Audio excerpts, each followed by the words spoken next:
the disease spreads further. Your Excellency, from January 2022, when the molecular imaging started, the hospital has scanned over 6,000 patients. The leading cancer from the number of patients we have scanned is breast cancer. The hospital statistics corroborate with the national and global statistics, which indicate that breast cancer has the highest prevalence in Kenya of about 20%, which is higher than the global prevalence of 15%. To address the high prevalence of breast cancer, Your Excellency, this hospital has set up a temporary breast care center with an intention of eventually moving the services to a dedicated comprehensive breast care center. As you showed, sir, when you came, we feel that a one-stop shop for breast cancer patients will support them, give them privacy, create community of support system all under one roof. If this is achieved, Your Excellency, it will be the only breast cancer center in the region, because the only one that we know is in UK. And in time, sir, we will be able to contain the disease, especially if we are able to determine the genetic makeup of the patients, given that in every 5 women and 1 in 10 men, they are likely to develop cancer in their lifetime.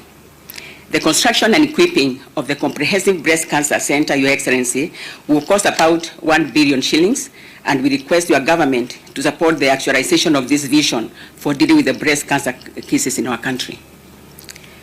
Your Excellency, sir, besides the cancer diagnostic services, the hospital provides surgery, chemotherapy, and radiation therapy as treatment options for cancer. For radiation therapy, the hospital has 1 LINAC machine, Your Excellency, as we explained to you, and brachytherapy machine, as we showed you. Though the 2 radiation therapy machines are optimally used, the hospital continues to register long patients waiting times. For instance, sir, patients booked for radiotherapy services are now waiting for up to 3 to 4 months, which is detrimental to the disease management plan. This is despite the hospital management deciding to run 3 shifts, with the 3rd shift running from 9 p.m. at night to 4 a.m. in the morning, to try and reduce these numbers. Your Excellency, these people waiting for radiotherapy are already sick, and as they wait, the disease is continuing to spread.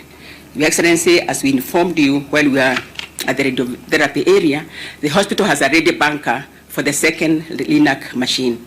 When the hospital was conceptualized, there was provision for 2 bankers, and 1 banker is still without machine. Installing the machine in this available banker will see us treating another 115 patients per day, thus reducing the waiting period to a few days, as clinically recommended, instead of months. We will consequently save lives, Your Excellency.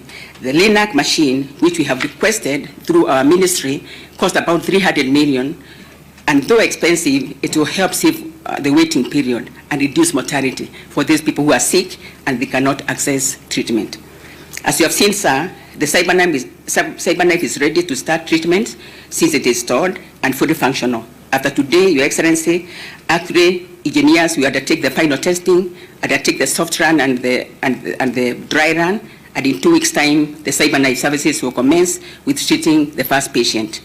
Your Excellency, the CyberKnife is a valuable addition to the continuum of advanced care to our patients. The equipment will be used for precision treatment, as we have explained to you, sir, ensuring that tumors in various parts of the body are treated very, very accurately. The CyberKnife will increase the range of management options for various conditions and tumors such as brain, liver, pancreas, head, neck, spine, lung, prostate, and others.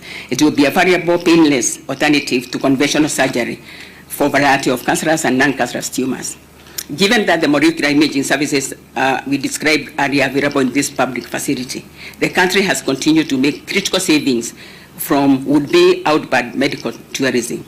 This combination, sir, of molecular imaging, which we are already doing, and the precision treatment just about to start, will lead to better outcomes for our patients. Both services are supported by NHIF. Your Excellency, sir, before I conclude, allow me to bring to your attention that the hospital has attended to many pediatric patients who have been referred from level 4 and 5 hospitals across the country. At the moment, the hospital has only 1 pediatric ward, and many times pediatric patients take up space in the adult wards despite their vulnerability. The scenario is not unique to this hospital, Your Excellency, since research indicates that children take up 25% of beds in our hospitals. Your Excellency, this country does not have a fully dedicated public hospital for children. We made a proposal 8 years ago to the government, Your Excellency, to put up a pediatric referral hospital wing for the children. Our proposal was found favorable, sir, I think 7 years ago, and allocated an initial grant of 500 million. The foundation was done, but we never got further funding, which stalled the project. Our humble request, sir, is that your government is supposed to enable completion of the stalled children teaching and referral hospital with dedicated pediatric cancer wing. In conclusion, sir, for sustained benefits from SABANAF services, as you have seen during our tour, this hospital has recruited the requisite specialists who include radiation oncologists, and Your Excellency, this was your concern, radiation therapists, medical physicists. The hospital has also engaged Dr. Shrida, a clinical oncologist from India, who is an expert in cyberknife services, having operated over 2,000 patients. So in terms of human resource, Your Excellency, we are up to the task. Your Excellency, the Hospital Board of Directors and Management, therefore, assures you of the full utilization of the facility in support of your government's healthcare agenda on provision of quality healthcare services for all Kenyans.